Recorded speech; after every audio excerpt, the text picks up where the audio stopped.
وہی ہم نے کرنا ہے۔ شریعت کی حدود کے اندر رہتے ہوئے جی ان کی تعلیمات کے اوپر حضور نبی کریم صلی اللہ علیہ وسلم کی تعلیمات کے مطابق جی زندگی گزارنے کا بنیادی طور پر درس دیا جاتا ہے، اور اس میں جو ہماری اوبلیگیشنز ہیں، نماز، روزہ، زکوٰۃ، حج، ان کی تو پابندی اپنے طور پر لازم ہے،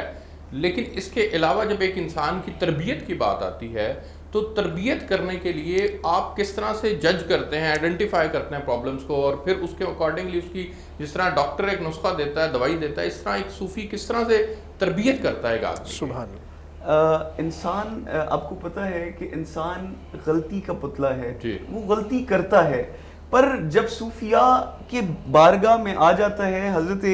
خواجہ معین الدین چشتی اجمیری رحمۃ اللہ تعالیٰ علیہ، آپ کا میں ایک واقعہ آپ کو ساتھ میں گوش گزار کرتا چلوں کہ حضرت خواجہ معین الدین چشتی اجمیری رحمۃ اللہ تعالیٰ علیہ آپ اپنے حلقہ ارادت مندوں میں تشریف فرما تھے، تو ایک شخص بیچ میں سے اٹھا اور کہنے لگا کہ حضور یہ فلاں بندہ آپ کی قریب رہتا ہے، اس سے میں نے اتنے دینار، اتنے درہم جو ہے، اتنے پیسے جو ہے میں نے لینے ہیں۔ تو حضرت خواجہ معین الدین چشتی اجمیری جو ہیں، آپ نے اس کو بٹھا دیا اور پھر بعد میں اکیلے لے کے بیٹھ کے اس کو سمجھایا کہ تم میرے پاس علیحدہ بھی آ سکتے تھے، اکیلے بھی آ سکتے تھے، پر تم نے ساری جو میرے ساتھ جو لوگ بیٹھے ہوئے تھے، تم نے ان لوگوں کے سامنے بھی اس کا راز فاش کیا اور لوگوں کے دل میں گھس کے اللہ تعالیٰ کی محبت ڈال کے پھر ان کو اللہ کے راستے پہ چلا دینا، اور ان کی پھر جو ہے اللہ تعالیٰ کے بارگاہ میں پھر ان کو ان کی ہدایت کرنا اللہ کی راستے پہ۔ تو یہ آپ نے بالکل، آپ کے یہ سوال کا میں اب جواب یہ دے رہا ہوں جی، کہ وہ اللہ کے ولی جو ہیں وہ اپنی ایک نگاہ سے بندے کے قلب کو اور اللہ کی طرف مائل کر دیتے ہیں۔ بالکل ٹھیک، تو وہ اس کی وجہ سے بالکل ٹھیک۔ میں چاہوں گا علی رضا شاہ صاحب کہ آپ بھی اس سوال کا جواب دیں۔ آپ کا انداز دعوت کیا ہے؟ کس طرح سے آئیڈینٹیفائی کیا جاتا ہے کہ یہ اس آدمی کو اس انداز سے لے کے چلنا ہے؟ دوا سب کے لیے سیم تو نہیں ہوتی نا؟ جی بے شک، دعا سب کے لیے، دوا سب کے لیے یکساں نہیں ہوتی۔ جس انداز سے، جس طریقے سے ان تمام تر معاملات کو لے کے چلا جاتا ہے، جیسا کہ آپ نے بہت ہی پیارا سوال جناب دائم حضوری قصوری کے سجادہ نشین پیر سید علی حیدر شاہ صاحب بخاری سے کیا کہ خادم اور یہ ساری چیزیں کے معاملات وہ کس طرح سیکھتا ہے۔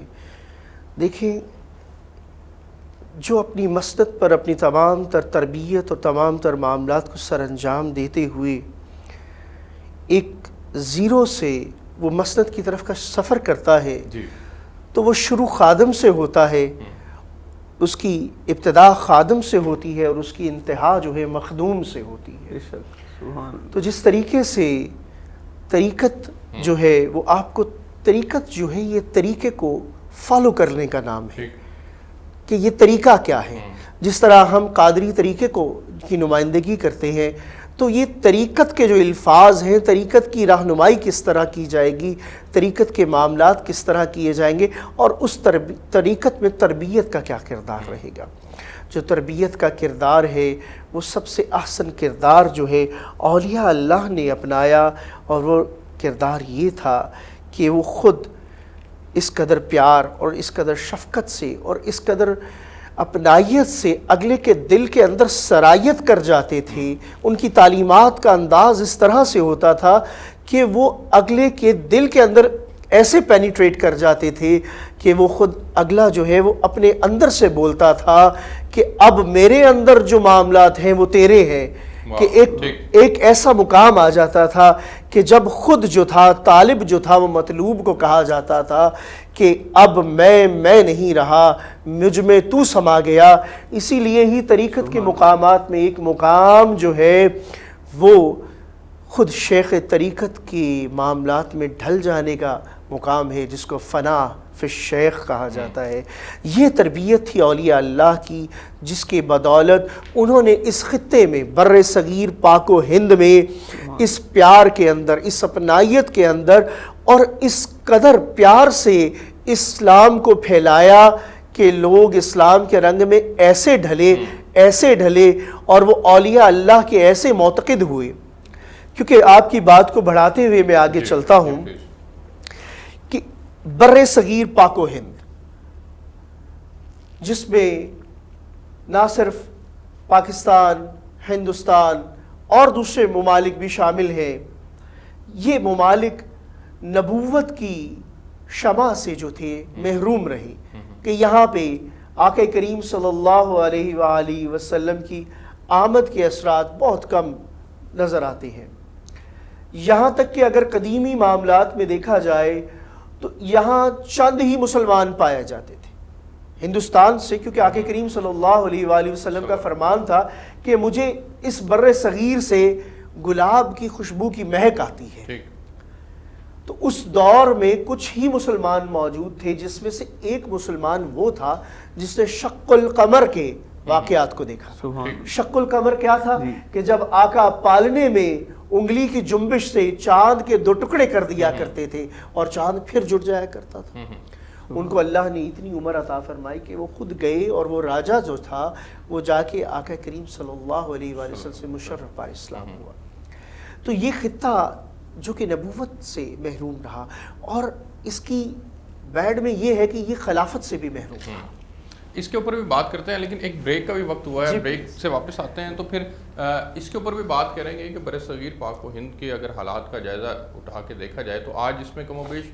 کچھ 60 کروڑ کے قریب مسلمان بستے ہیں، اور یہ 60 کروڑ کے قریب مسلمانوں کی تعداد کیسے پہنچی؟ جیسے حضرت قبلہ پیر علی رضا شاہ صاحب نے فرمایا کہ یہاں چند ایک ہی مسلمان تھے، یہ خلافت سے بھی محروم تھا، یہ نبوت سے بھی محروم علاقہ تھا، لیکن آج یہ 60 کروڑ کی تعداد کیسے؟ اس میں صوفیہ کا کردار بہت عام ہے۔ اگر میں بات کروں جلال الدین اکبر کے دین الہی کی تو اس کے مقابلے میں حضرت مجدد الفسانی رحمۃ اللہ علیہ نے اپنا ایک کردار ادا کیا۔ اس طرح یہ پھر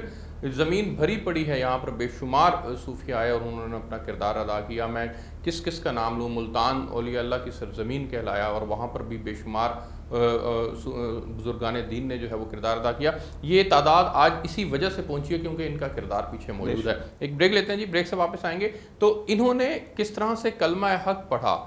اگر اس وقت کے جابر حکمرانوں کی بات کی جائے، ان کے سامنے اگر کلمہ حق پڑھا تو ان کے پیچھے جو بنیادی طور پر تعلیمات تھی وہ تو ظاہر ہے شریعت محمدی حضرت محمد مصطفیٰ صلی اللہ علیہ وسلم ہی کی تھی، لیکن اس وقت کے حالات کے سامنے اگر آپ کھڑے ہو جاتے ہیں تو آپ کے پیچھے جو بنیادی طور پر فورس ہے وہ کیا آپ کے ساتھ ایک بہت بڑی تعداد، آپ کے رفقا کی ایک بہت بڑی تعداد ہے، آپ کے ساتھ ایک بہت بڑی ٹیم اس وقت کھڑی ہو جاتی ہے جو آپ کے پیچھے کھڑی ہے، یا پھر آپ تنہا آگے بڑھے ہیں؟ اس کے اوپر بھی بات کریں گے، میرے ساتھ رہیے گا، بریک لیتے ہیں۔ اللہ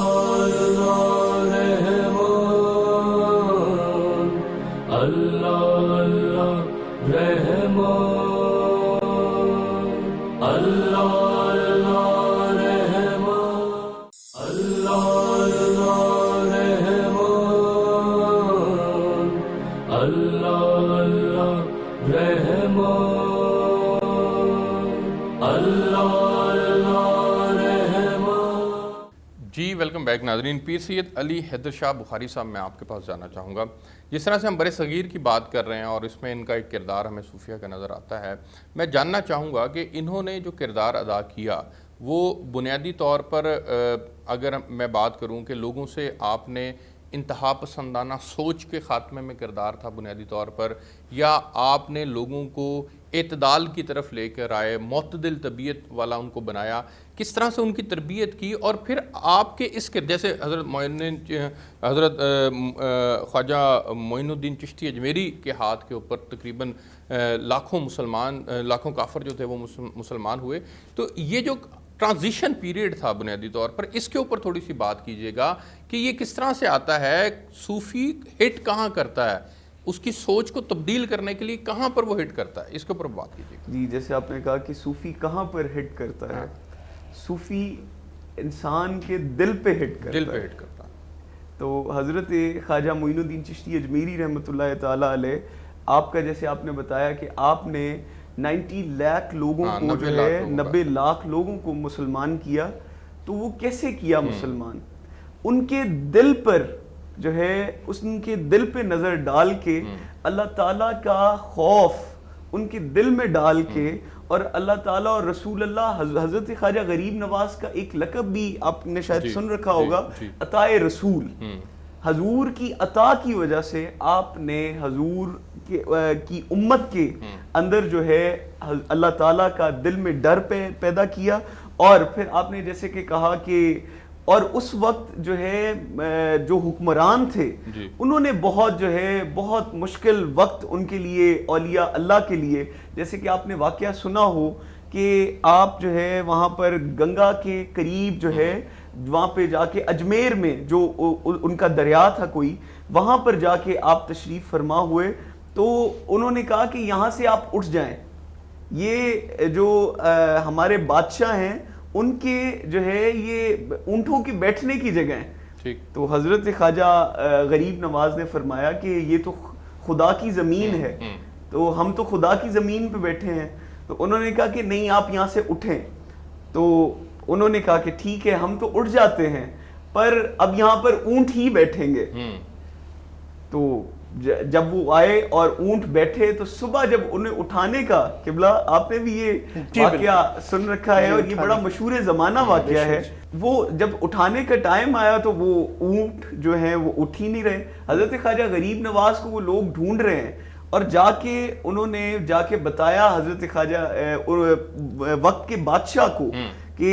غالباً جو ہے پرتھوی راج چوہان اس ٹائم وہ وقت کا بادشاہ تھا، تو اسے جا کے بتایا گیا کہ وہ اللہ کے ولی تھے، اولیاء اللہ تھے، تو ان کو اٹھایا ہے، تو اب اونٹ اٹھ نہیں رہے، تو اب مہربانی فرمائیں اب کیا کہنا ہے۔ انہوں نے کہا کہ ان کو ڈھونڈو، ان کو ڈھونڈ کے اور ان سے دعا کرواؤ اور ان سے معافی مانگو کہ مہربانی فرمائیں اور یہ ہمارے اونٹ اٹھ نہیں رہے۔ تو حضرت خواجہ غریب نواز نے فرمایا کہ میں نے تو ان کو کچھ بھی نہیں کہا، پر تم نے مجھے میرے رب کی زمین سے اٹھایا تو اللہ تعالیٰ نے انہیں وہاں پر ہی بٹھائی رکھا، تو آپ نے فرمایا کہ اب یہ اٹھ جائیں گے۔ تو اللہ تعالیٰ کے فضل سے وہ اونٹ اٹھ گئے، اور ان کی وہ کرامت دیکھ کے لاکھوں لوگ جو اس ٹائم موجود تھے وہاں پہ اجمیر میں اور گرد و نواح میں، بادشاہ کے ساتھ، ایک بادشاہ کے اونٹوں کے ساتھ یہ واقعہ ہوا، تو یہ جیسے جنگل میں آگ کی طرح بات پھیل گئی۔ تو وہ لوگوں نے بڑا جو ہے اس پہ اثر انداز کر کے پھر حضرت خواجہ غریب نواز رحمۃ اللہ تعالیٰ علیہ کا آپ کا جو ہے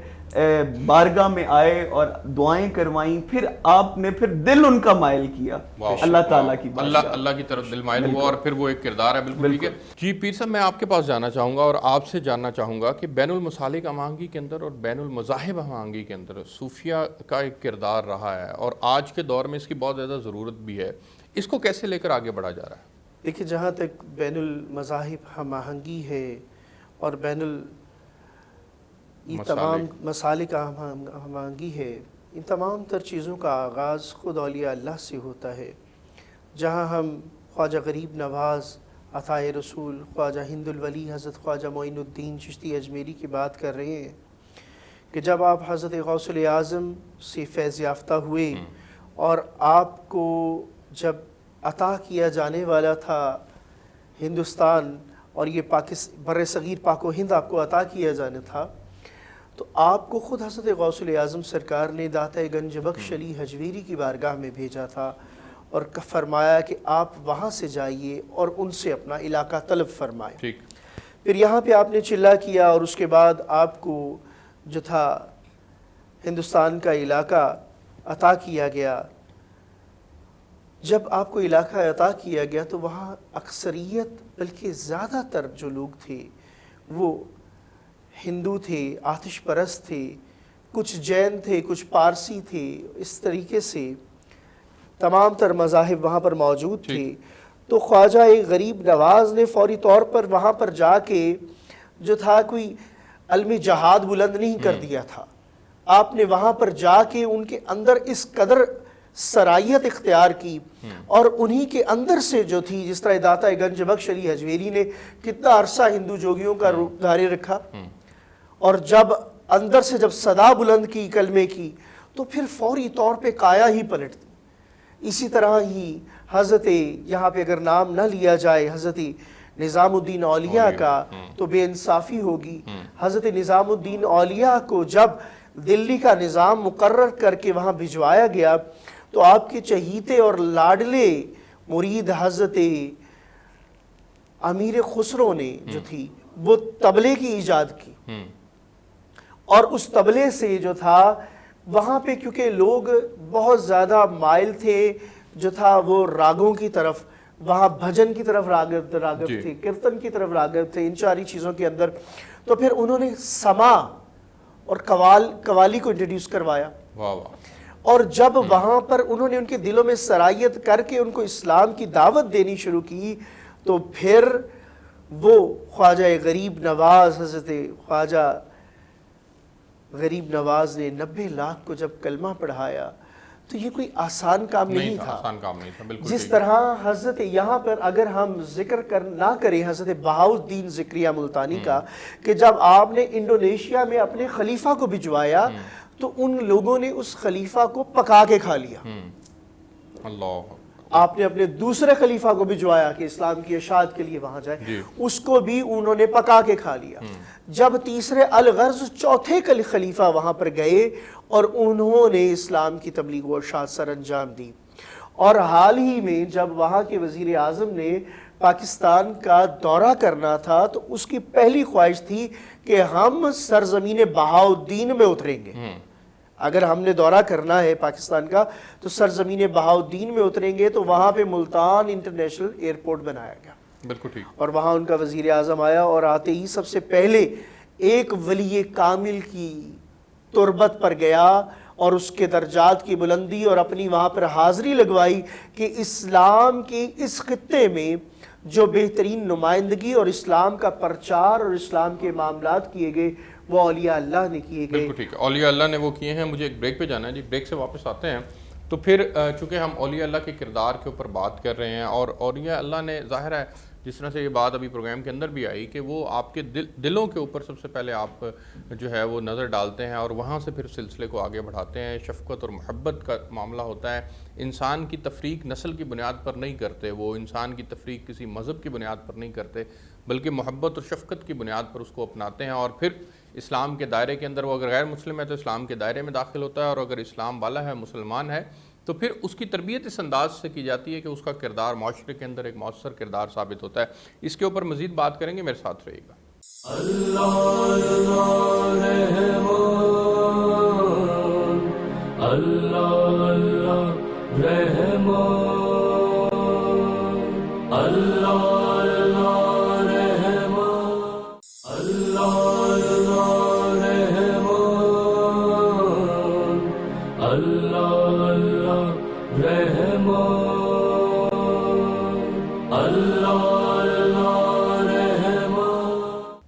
ویلکم بیک ناظرین۔ پیر سید علی حیدر شاہ صاحب، میں چاہوں گا کہ موجودہ دور کے سینیریو کو سامنے رکھیں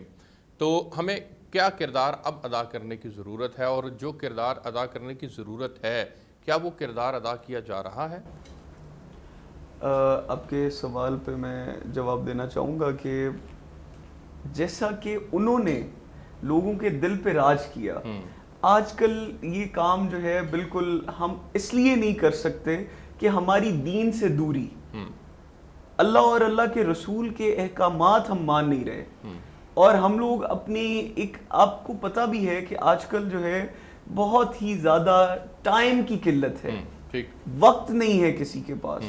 سب نے اپنے آپ کو کاموں میں اتنا مصروف کر لیا ہے کہ اللہ اور اللہ کے رسول کی تعلیمات ہی سب بھول گئے ہیں۔ پر انہوں نے اللہ اور اللہ کے رسول کی تعلیمات کے لیے اللہ اور اللہ کے رسول کو وقت دیا، انہوں نے پھر مقام پایا۔ ہمیں بھی چاہیے کہ ہم لوگ جو ہے اللہ تعالیٰ کی بارگاہ میں رات کو شب بیداری کریں اور اللہ تعالیٰ کی بارگاہ میں دعا مانگے کہ یا اللہ ہمیں ان جیسا بنا جنہوں نے تیرے دین اسلام کے لیے اپنی پوری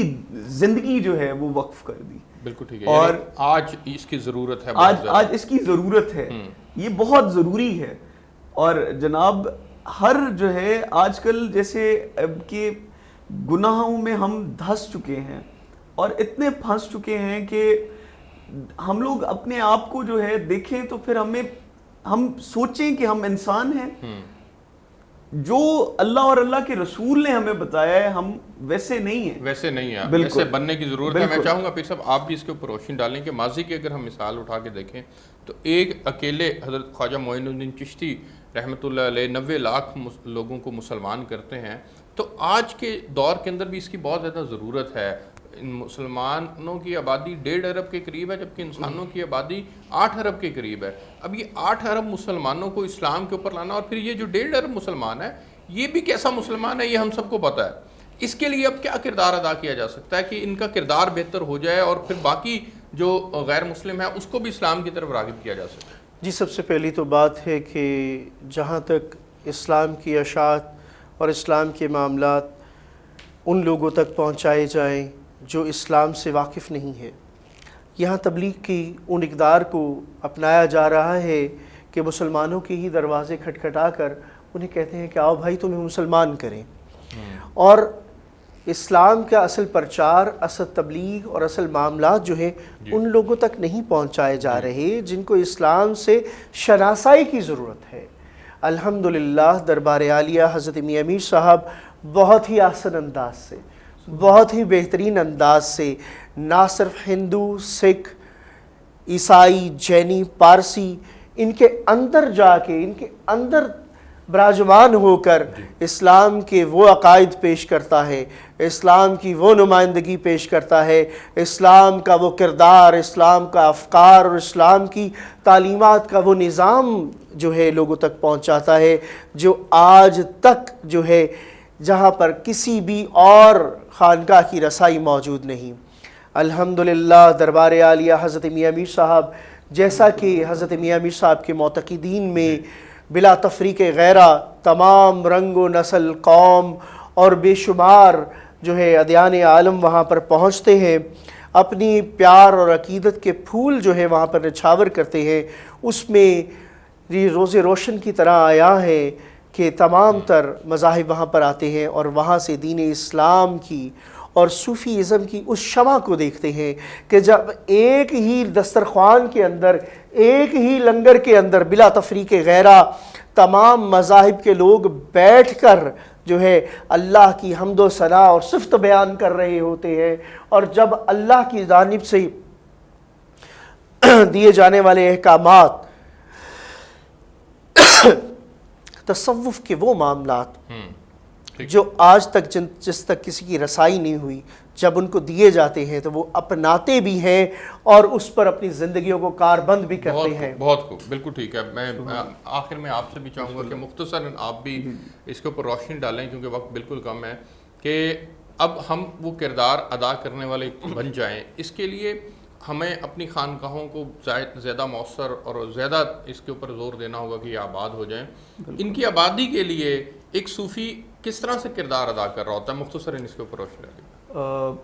جیسے کہ آپ نے سوال کیا، یہ اولیاء اللہ کو کردار جو